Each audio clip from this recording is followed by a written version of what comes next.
Goed dat je luistert naar een nieuwe aflevering van Paul de Vries vanuit de podcaststudio in Ede met de missie de online automotive beter te maken. Dit doet Paul met de volgende partners met dezelfde missie: Marktplaats, Coldrip, Carmen Automotive BDC, Vindio, Used Car Controller en tweedehands.be. Bigger thing is that Wall Street, right? If you ever want to know why a company does things, I always say first follow the money. The stock valuation of Tesla is significantly higher, as what we say a multiple of their profits or sales, than Ford or GM. And this Barron's is a huge, influential business publication in the US. And they basically said, hey, GM and Ford would love to get the valuation of Tesla. So when we're a dealer and we hear the agency model, okay, when we hear we need to reduce costs in the distribution network, when we hear that our costs for EV vehicles are much higher and we need to stay market competitive, really behind the scenes is they would love to be able to break out their internal combustion engines division and their EV. The EV then would get maybe more of a multiple like Tesla, and their stockholders, their shareholders would be happy. But in the US, Ford decided to do a soft breakup. They said we're going to have two business units. One company, still Ford.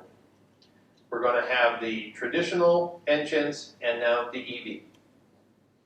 But what was very interesting is that Ford said all EV cars will be sold at one price.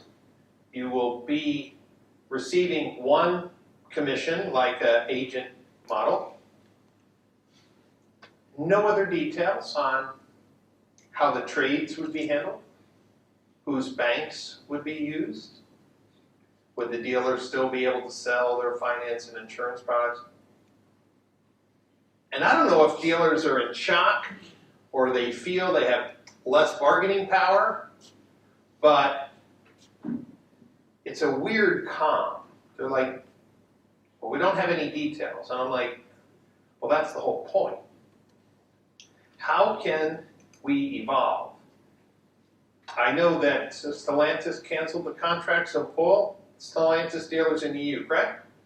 And if you're a Stellantis dealer and you were chosen to come back home, you still don't know what your commission percentage is going to be. What?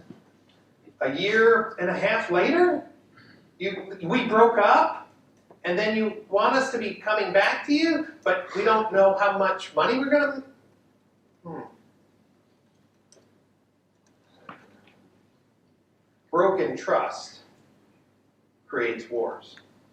Broken trust creates wars.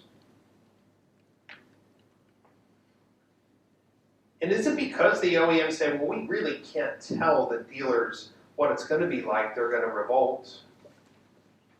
Well, hell, they're going to revolt anyway if you treat them in ways which challenges the trust or the bond. COVID accelerated a lot of things. The supply chain accelerated a lot of things. Now in Europe, which has been very common for some brands to build to order, now the OEMs in the US are saying we might go to a build to order model. I talked to some industry veterans and they laugh at that. I'm like, why? Well, they said if Ford and General Motors do build to order, and Toyota and Kia and Hyundai continue their normal, and the Toyota dealers, the Hyundai dealers, the Kia dealers have 200, 300 cars on the lot, and the Ford and General Motors dealers have few, the minute they start losing market share, they're going to go back to pushing cars. But then, what about the agency model? In the past, when they pushed cars, the OEM put the burden of responsibility on the dealer. the dealer owned those cars. In the agency model, how are the OEMs going to motivate their dealer network to sell more when they get one fee? How are they going to motivate competitive conquest down to a regional markets? Oh, well, our dealers used to do that. If we don't talk about these realistic things, I was told today that, is it in Sweden, Paul? Mercedes-Benz in Sweden, when you go to the national site, Mercedes-Benz in Sweden will buy the used vehicle, do the trade-in as part of the purchase process of a new car. I'm like, what?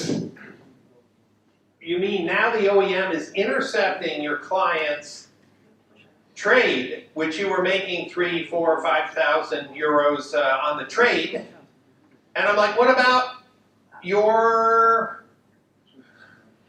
finance insurance product? No. Go. But isn't there a big elephant in the room that in 5 or 10 years people are having a subscription of a Chinese, European, Indian car that just moves from A to B? And who cares who is Ford, who was Cadillac, that wasn't a century ago? I know that subscription services are more popular here. Subscription service started to bubble up in the US and then COVID killed that. Because during COVID, who wants to share a car with anyone? No, not even sharing, but you just pay 3, 4, 5, like your iPhone or Samsung. Yes. And you just can call and do your thing. Yeah, so one of the things that's very different, and it's important for you to understand my perspective because there's one big difference between leasing in the US and leasing here. So in the US, it's very common, maybe a third of people lease, maybe another third buy the car in cash, and the other third finance. When we lease a car, we own it still. It has a residual value. At the end, we can turn it back into the dealer with no penalty. Now, at the end of the lease, these cars are worth 7,000, 8,000, 10,000 more. The consumer is, for the first time ever in the history of leasing in the US, actually making money. Literally. Here, when a car is leased, maybe Lauman owns the car. When that lease is in, Lauman wants to move that car into another revenue channel. It could be into car rental. It could be into a used lead, right? So it's a very different model. So for dealer holding groups in Holland, having subscription just adds to the ability to utilize that asset for as long as possible. So we don't have that model at all, really, in the US. So will subscription make vehicles like a commodity? I don't think so anytime soon. Because of the styling, I think people like to identify with certain brands. I think we can't go to vanilla boxes, robocars, and I don't see it. And granted that behavior in the United States seems strange to some of you here in the room. Like, why would someone drive a pickup truck which gets 12 miles to a gallon? Why would they have a shotgun mounted on the back window? I know all these questions that you have. You're going to the supermarket with a shotgun. Oh, are prices that bad? There are some different behaviors, right? But the biggest question is, the dealers who have multiple millions and millions of dollars invested, let's just talk about Stellantis, our friend. They build, maybe 2 years ago, they were told you have to build a beautiful facility with these standards. And then it's like, we're breaking up. Yeah, but what about this big building? Well, if we invite you back, we only want you to keep 8 cars. So we'll pay for 10% of the building and the overhead. What about the other 90%? That now my heating costs are through the roof. And what about, sorry, that's your problem. Trust. we have to get back to the table, don't we? Don't we have to get to a point of what do you do best, what do we do best, who's the best in the mobility business, and how should that be? Change is accelerated, but the book talks about one thing about this rivalry, and I feel more than ever the rivalry between dealer holding groups and OEMs is the highest it's been in a long time. And maybe you say, Brian, the subscription model or the agency model has been proven in some countries and we're okay with it here. Okay, maybe from the US perspective, it's very far. It's very far. So how do we get a middle ground? What does a middle ground look like? In the past, the OEMs, as you know, have used carrots to improve behavior. If you have a CSI score, customer satisfaction score, we'll give you this reward. And if you improve your facility, we'll give you this reward. And if you have good reviews on Google, we'll give you this reward. And this has been fine. This is like any business, right? You want sales performance up, you create a bonus structure. This is normal business in a franchise model. Who wants to be the best franchisee? Everyone. Who wants to get the top President's Award? Everyone. But what has happened in the past is the manufacturer made the car, had brand standards, but said, you go and sell the car in your sales process. And more recently, the OEM has started to step into the uncomfortable zone. And I want to be clear, I'm not taking positions, but the big friction in the US is for the first time.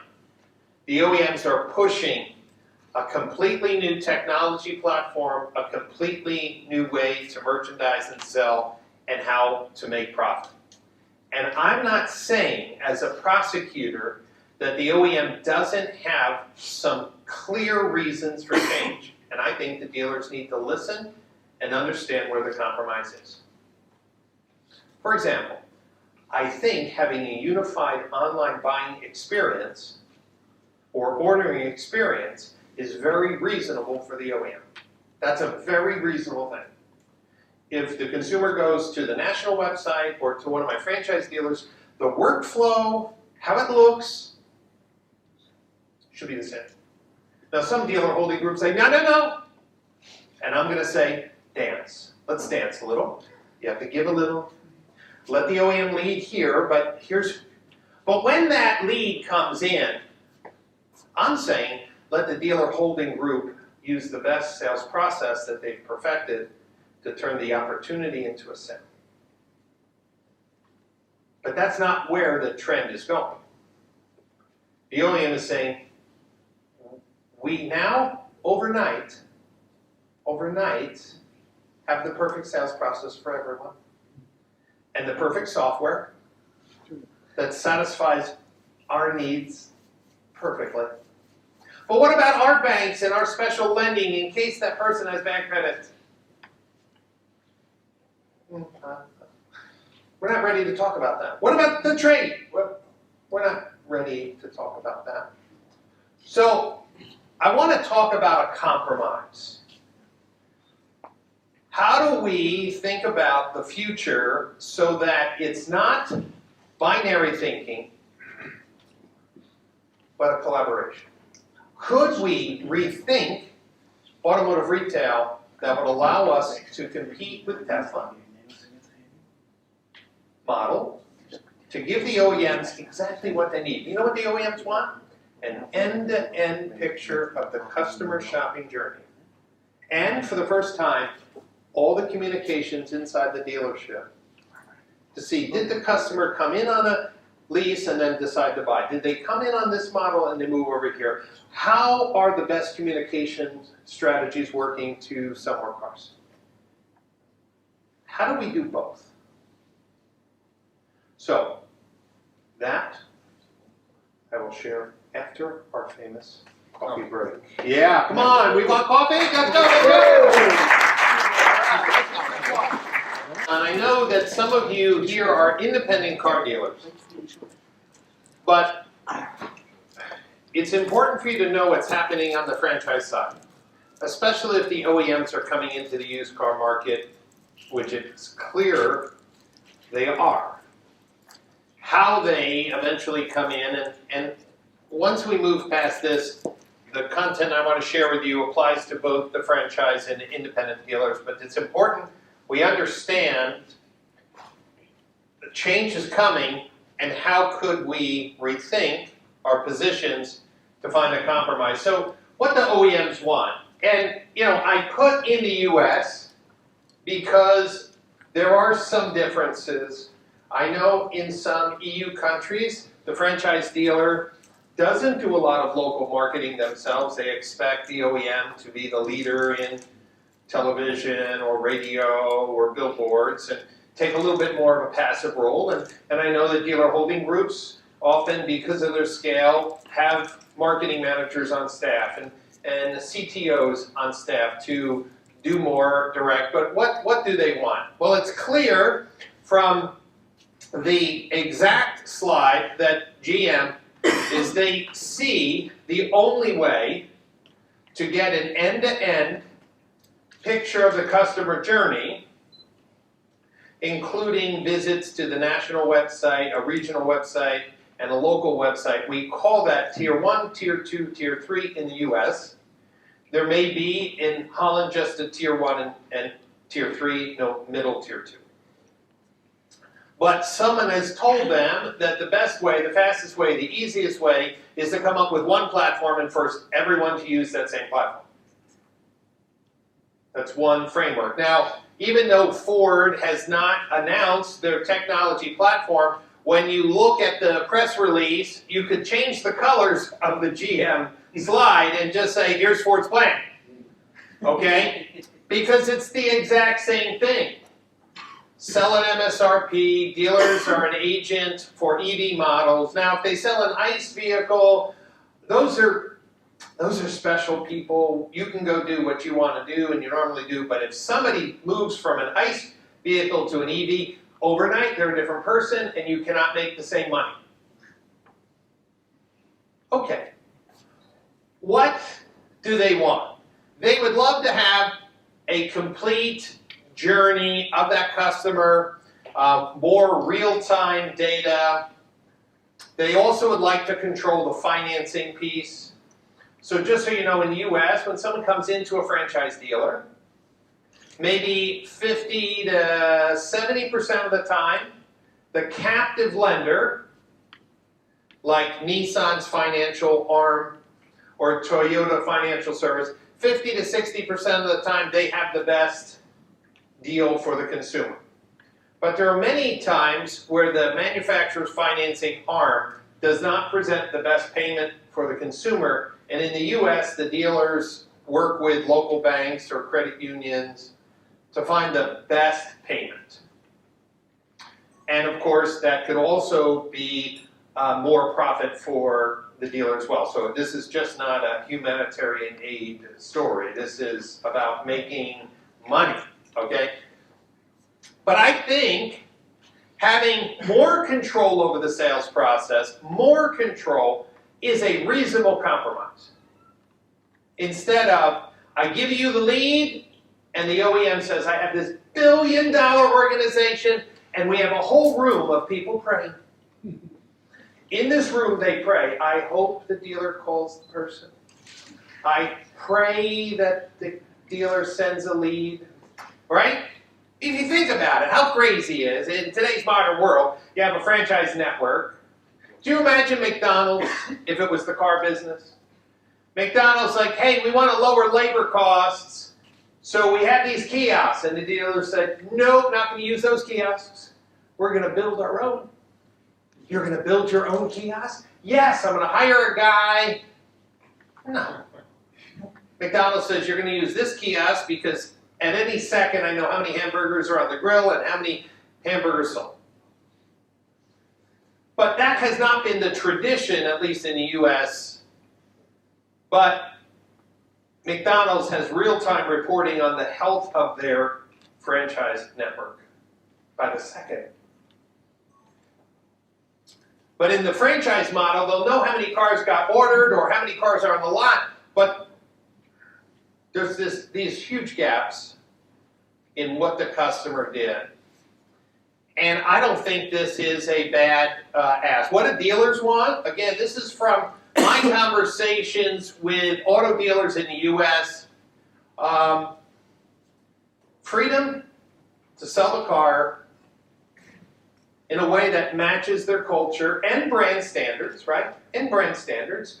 BMW has brand standards. Audi has brand. Okay, within that framework, I'm going to serve the customer. I'm just going to say the way in which our individual store or brand group. Okay, so this is a big one. The ability to present finance and insurance products that the dealer can make money from, and that is best for the customer. And the ability to select a technology platform that helps them serve the customer better. For example, if you are the Lauman organization, where you both have the importer and the retail stores, or if you think of any of the largest dealer holding groups, they have a lot of customer data, a lot of ability to customize the initial presentation if the data is at their fingertips. If the manufacturer just says, this is the platform you're going to use, and they say, well, we need to tie in our data, no. Doesn't that create a broken sales experience? And here's the bottom one. The ability to prove that we're valuable to the OEM. OEM, when things are tough, the dealers will take extra cars and sell them. When we're losing market share, the dealers will unite. But if you're just a delivery center,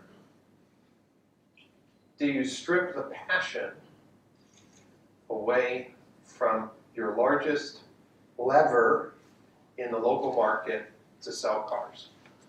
And what about the vendors? How many people are in the vendor community here? They're selling software products. 1, 2, 3. You're afraid to raise your hands. It's okay. It's a safe place. What do the vendors want? I think they want to create products that fill gaps, that perform the best. I was hard, maybe this earlier in my first session, on the eShop from Stellantis. You may have picked up on that. I'm not in the business of retailing software. You know what I'm in the business of? Helping dealers be successful.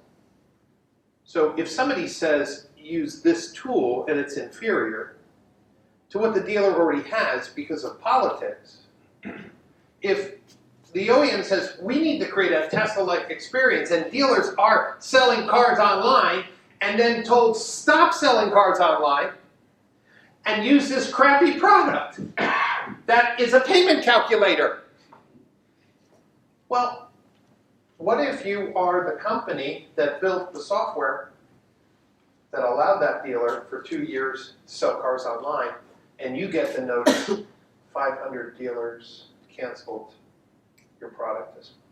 Do you know how devastating that is? That collapses companies overnight. So how do we find a common ground? I think we need to rethink the model, because the OEMs, some OEMs have done an amazing job in the US. Two that stand out would be Toyota and Kia. With dealer communication, dealer support, I'm going to say the dance of understanding needs. Recently in the US, Mercedes restated its decision to give dealers choice in their retailing platform from a group of choices. Nissan, on the other hand, was very much like Stellantis. Overnight, there was a choice program, and literally overnight, dealers got an email. You will now be required to use this platform called CarSaver, which was rebranded for the US market as Nissan at Home. So we need a new framework. Now, this is typically what dealers had. During COVID, they ran out to find tools that would allow them, and the abbreviation DR is digital retailing, so their CRM would get some leads, they would have tools on their website to actually configure payments, leasing, finance, video chat, and eventually moving that into an ordering system. This is what most OEMs decided that the network needed. Push. And dealers, not all, started to embrace this out of necessity. COVID accelerated what we call the move to online retail.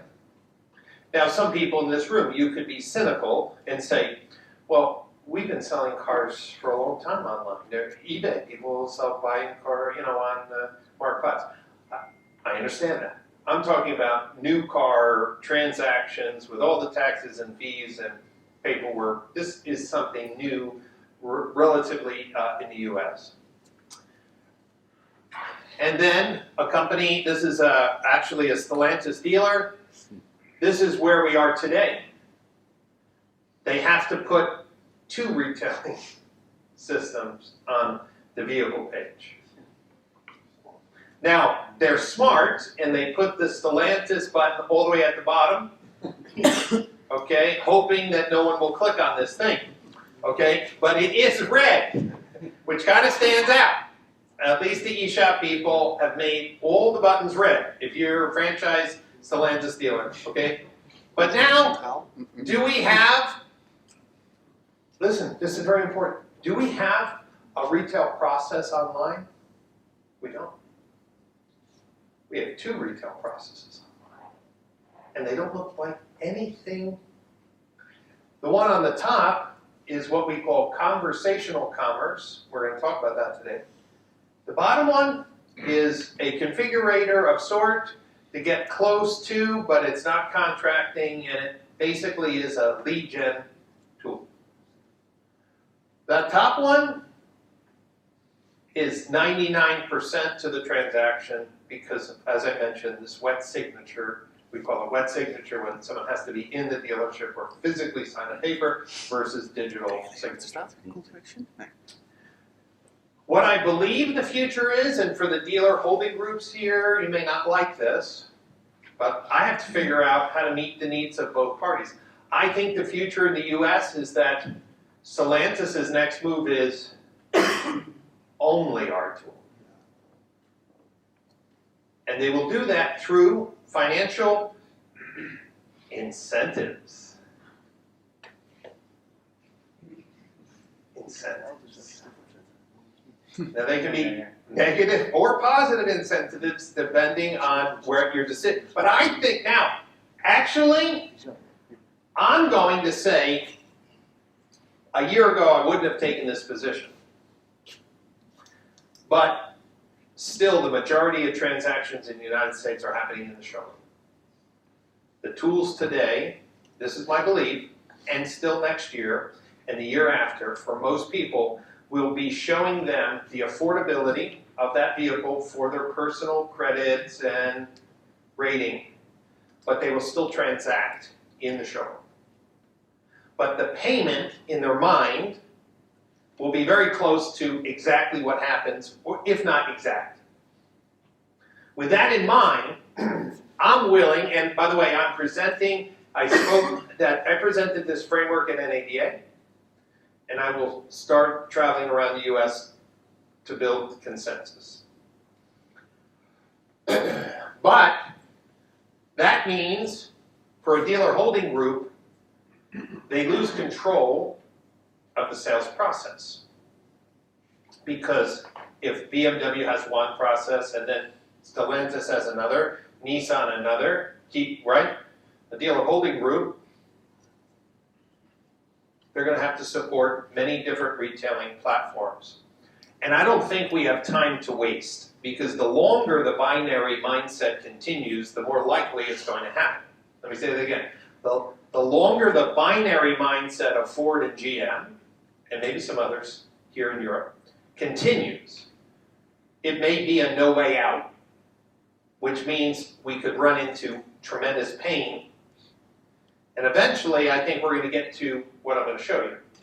But it's going to be painful for the OEMs and painful for the dealers, and it will end up being in court. As some of you had mentioned that, the retailers are doing it. See, what I believe is that in addition to that red button, and you all know this now, I'm not telling you because you know Paul. Your website generates phone calls and leads. It's not just the red button. It could be schedule a test drive. It could be I have questions. It could be a chat or a text. So the dealer website will be still sending some type of leads into the dealer's CRM and following, say, Paul's excellent sales process. But the OEMs are going to mandate, hey, if they go to Stellantis.nl or they go to a dealer holding group website or a single Stellantis dealer, they'll see the red button. The red button will be the same. What I'm trying to tell the dealers is that for a good amount of time, the majority of transaction for years ahead will still happen in the showroom for sure.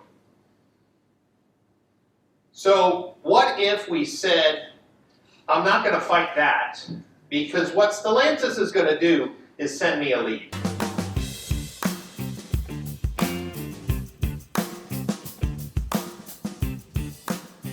Steeds meer collega's gebruiken used car controller. Taxeren, calculeren, publiceren of auto's verhandelen met je persoonlijke handelsplatform? Met 1 abonnement geeft Used Car Controller je controle over alle kritische gebruikte autoprocessen. Zo maakt Used Car Controller je tot sterkste in je vak. Vindio is de merkonafhankelijke automotive partner. Vindio is er voor uw klanten en u. Zo kunt u zorgeloos ondernemen en uw rendement verbeteren. Uw online leads opvolgen binnen 30 seconden? Dat kan met Coldrip. Vraag direct een demo aan. And that's where I draw the line. That's your franchise website, look and feel. You want to have the same tool on tier 1, tier 3? Okay. Because you are a retailer and you want a consistent user experience, I can get that. But what we really need is a independent interchange. And what this does in real time, now this is not happening today because everyone's been competing in a binary mindset, is that once the lead comes in, so let's use Van Mosel, right? Dealer holding group Van Mosel, right? Is that the correct name? Anybody from Van Mosel? Okay. Good looking gentleman there. He even asked the question. Let's say Van Mosel makes a retailing system. So if you go into a Van Mosel store, they're greeted, they have the tools in one screen, and we call that one person selling, right? Let's just say, because the larger dealer holding groups in the US have built basically one person selling tools where they can sit in front of the customer, shows the screen, walks through the options, it's collaborative. What no one thought is, well, while they're using the tool that the dealer wants to use, why couldn't it update the OEM's tool in real time? Because here's the thought. Does Stellantis care what it looks like in the showroom? Why would they care what it looked like? The sales associate is doing the work, maybe with the customer, maybe not. They just want that real-time data. The lead came in, and as soon as you email that customer, Stellantis knows an email was sent. Once you call the customer, oh, a call was made. Hey, the person came in the showroom, real time. Okay, in the showroom, we started off with this lease, and then they decided to buy cash. And then they went back to these, and all these updates that are going on in the retailing system in real time get sent up. At the end, what happens? The dealer holding groups get to create a technology platform that allows them to be the best in the market, the best customer experience, based on their experience, based on their culture, and the real-time messaging hub updates in real time, the OEM.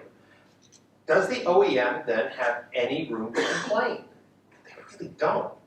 Because what they really want is one system end-to-end. The small single-point store, they'll use the OEM's platform. For sure, why not? Why wouldn't they?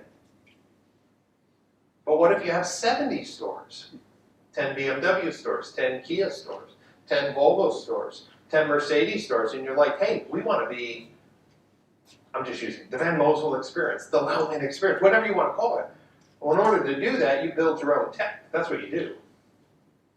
What I'm suggesting is that this framework allows dealer groups to get what they want. It's not rolling back 5 years of technology investments, process improvement, and training, and give the OEMs what they want, which is a clear, real-time, end-to-end solution. It's a bigger problem in the US because people like Lithia have spent millions of dollars to brand Lithia Driveway. That's their simple way to buy a car at any Lithia store. Asbury Automotive Group, click link. Any Asbury store would make it easy to buy a car, just do click link. Asbury decided to use a company called Gabagoo. It's a weird name, but in Canada they have a lot of strange people in that country, so they just called it Gabagoo. Gabagoo. Could you imagine that branding meeting? Hey, what do we call it? And he goes, booger, oh, Gabagoo. Yeah, like that. So, what is Asbury going to do? Messaging. Now, there's actually 1 or 2 companies in the US that act as a digital intermediary already for other things. Lead management between the OEM and the dealers and other things. In the US, one of those large companies called Shift Digital. They are the intermediary between dealers and their digital products and the OEM.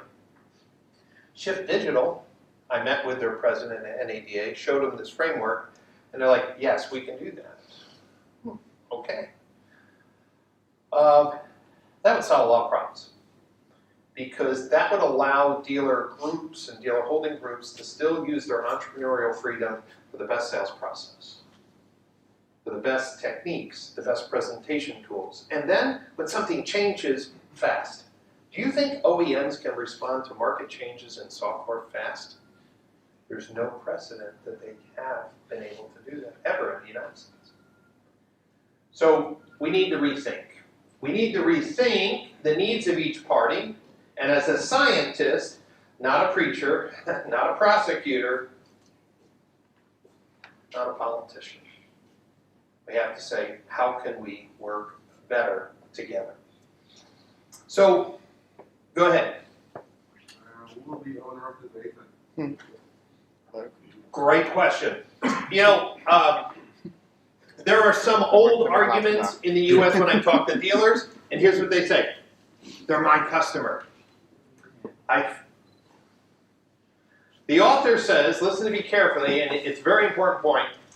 How many IT people here in the room? IT, okay? IT people are notorious for this. They try to put a proposal together, and they come to the executive meeting with 10 points. 8 points. And the author says, a weak argument dilutes a strong argument. A weak argument added to a list really dilutes a stronger argument. This idea of who owns the customer is a silly customer question. With telematics today, you know, when someone buys a car, the OEM has the record of who owns that car. They have the telematics data. It's a shared customer. Yes, maybe the customer bought a brand because they like BMW, but yes, they bought a BMW because the excellence of the local sales franchisee. But this idea of who owns the data isn't really the responsibility. It's a wasted argument. The question is who communicates with the customer and how. Where are the best communication strategies? When is communication from the OEM appropriate? When is a communication from the local dealer or dealer holding group? But what I believe is that the data path, right, is a shared data path, meaning the dealer knows where the customer came in the ecosystem and the records get updated.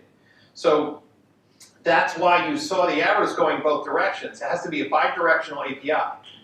So that if the customer goes on the national site, starts something. It becomes a lead. They go to the local dealer, does more. But for some reason goes back to the national site. We want to capture that, right? So that's why this messaging hub has to be bidirectional APIs. Application program interface, basically the way that people communicate. Now, what can we do now in general? Whether you're an independent or a franchise dealer, I want to talk about how do we prepare for change, because what happens in the Netherlands or Belgium, what happens in Europe and US will always be on slightly different paths. But there's some universal things that I want to share with you, and then we can get on to our evening. Maybe a cold beer. Paul, are we serving any beer here today? Damn. Okay. Now, again, I apologize because in the US, we're a little bit in shock about some recent decisions where you maybe have not looked at this as shock, but selling a car at an absolute fixed price with no negotiation, some dealer holding groups have that as a brand promise, but for 90% of the dealers, it's always the game. Now, that is why in the US, online sales have been so slow to change, because without a selling price, you can't do an online retailing transaction, correct? I have less of a problem with one price. I have less of a problem as long as the dealer can make money in other ways. Adding accessories, with finance and insurance products, I'm okay. But if this is happening and they're going to be fixed profit margins on that new car set, not variable. And again, we don't know how long that will last. We have to look at sales opportunities and not leads. And this is going to be a big mind shift because OEMs really measure dealers on leads, lead response time, and Paul's whole business is about leads. But I want you to think about something different. A lead is a disappointed customer. The number of your leads is absolutely proportional to the number of people you've aggravated. I know it's not how you think, and it's the framework which you, but remember the book says, to rethink. When someone says, get today's price, and it's a button, and they click that button and a form pops up, they were hoping to get today's price.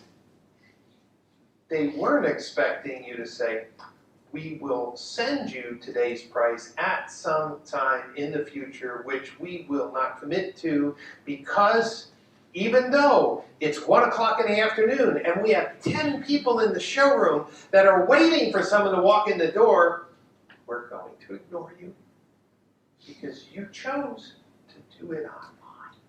We really don't like when people do things online. In fact, there's a secret. We're trying to piss you off as much as possible so you buy from someone else. But someone could make that argument if they weren't from the auto industry. If they rethought, if they had the power to rethink online. And this comes back to a conversation I had at the lunch break with someone, or the coffee break, about this brand promise. If you're a single point dealer, new or used, meaning independent or franchise. If the OEMs are coming into the used car market against independent dealers, for sure, with more technology, with more money, with more marketing expertise, all of that, if I was an independent dealer and seeing today's slides, I'd be like, I better get my stuff together. I better really get serious about my business. It really comes down to this clear brand promise. Why should someone buy? If you're going to buy a Nissan at any Nissan dealer in the Netherlands at the exact same price, why should they come to you? Now, some of you have been selling cars at MSRP for a while. Maybe you haven't thought about it, because the transactions have still been local. You understand? The transactions have still been in your dealership. What happens when these end-to-end retailing platforms make it possible for someone who's near your dealership, but the other dealer has the better brand promise and clear brand promise, and they start buying from them? The people that just you thought had to walk in because you are the local dealer, it goes into that why buy. You've heard this before. You maybe even read Simon Sinek's book, and if you haven't, you should. Start with why. But let me show you, I'm not saying it's the best example, I'm just saying I'm not here to judge dealers, but this is a dealer who in the US has focused on single point of contact. So if you call the dealer and you're connected with, what's your first name? Stefan. So if I call Cavalli, Audi of Lakeland is a Cavalli store. So if you are my salesperson, I want an Audi, and I talk to you, I will only ever talk to you. I will only get an email from you, not the manager, not from a BDC rep. When I come into store to see you, you will sit with me side by side and do the entire transaction yourself. Not, okay, I have to bring in the finance manager. This is very unique in the United States. Single point of selling, single point of contact. All from one technology platform. From a single technology platform. So, do you have a reason for someone to come to the Cavalli Audi store or the Van Molsel Audi store? If they're both in the relatively same distance, is there a clear why? Let's listen. Do we have an Audi audio jack up here, Paul? Or do I have to just use my mic? You know?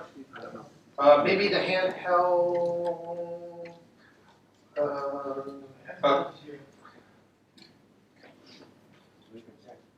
yeah, but I don't have the output.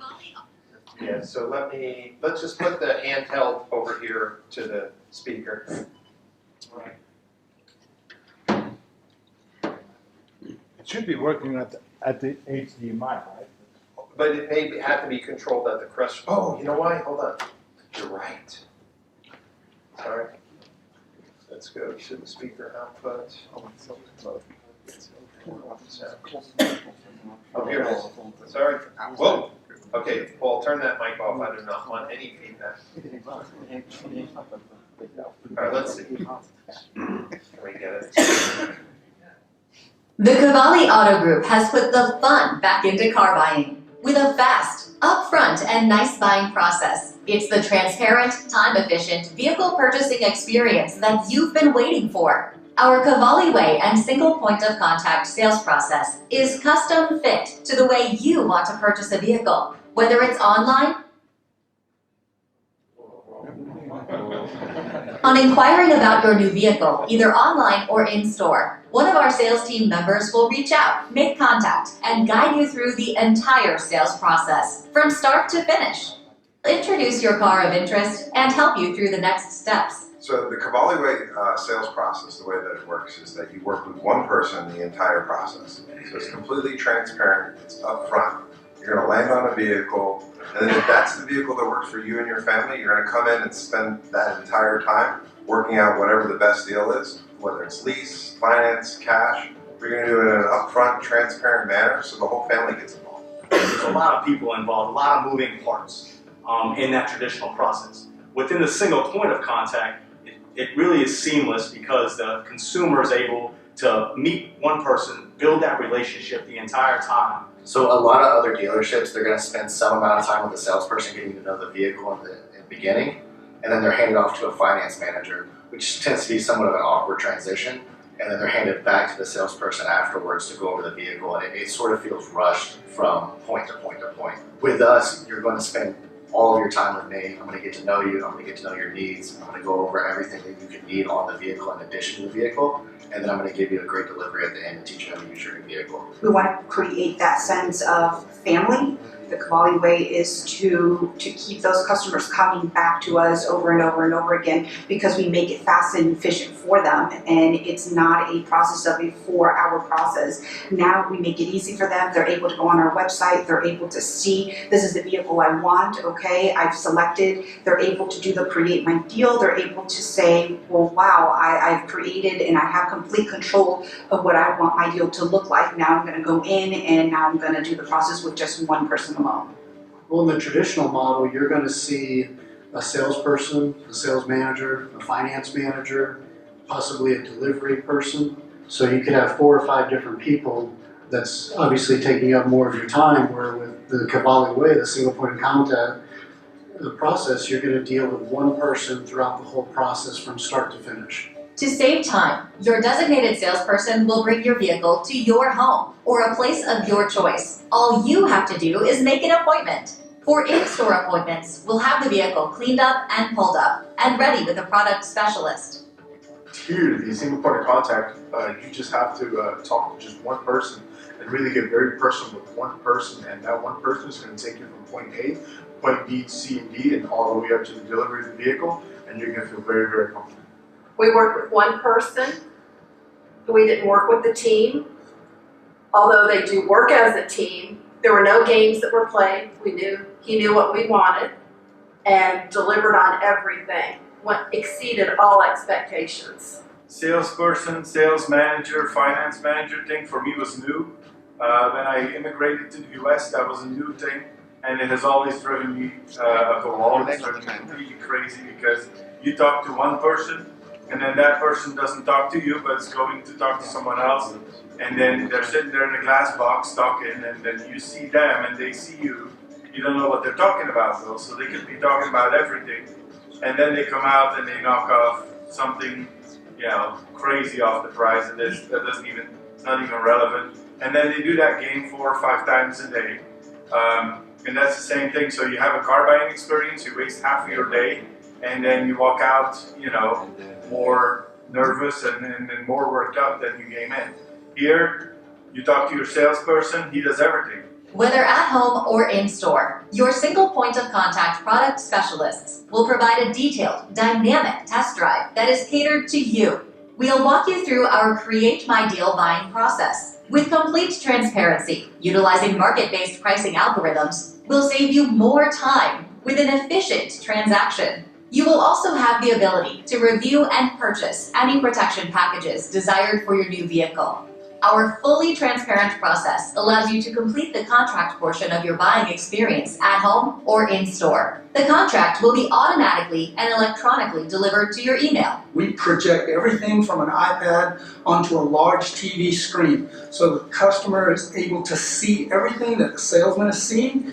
The customer sees it. They can interact with it. They can use the iPad themselves. They can change parameters. They can change anything they want to customize the deal exactly the way they want it. Customers like it because, like I said, it's more efficient.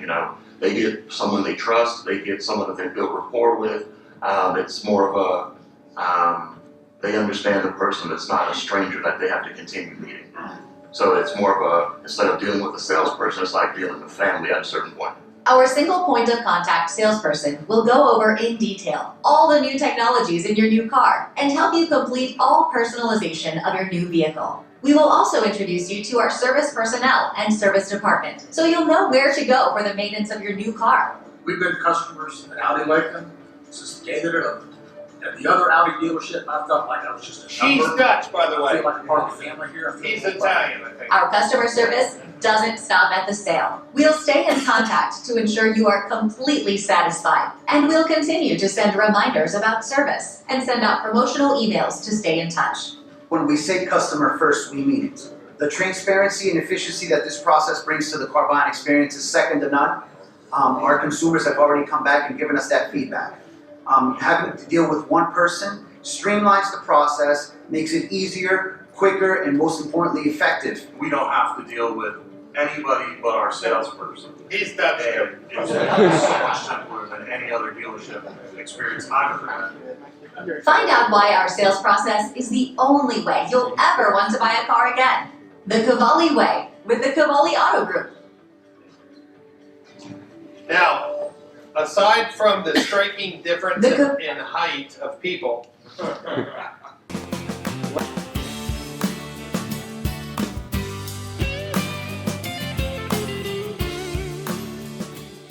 Dank u wel voor het luisteren naar de DCDW-podcast van Paul de Vries met de missie om de online automotive beter te maken. Vond u deze podcast interessant? Abonneer dan meteen via Spotify, Soundcloud of iTunes en deel deze podcast via LinkedIn met uw netwerk. De DCDW-podcast van Paul de Vries wordt mede mogelijk gemaakt door de volgende partners: Marktplaats, Coldrip, Carmen Automotive BDC, Vindio, Used Car Controller en tweedehands.be.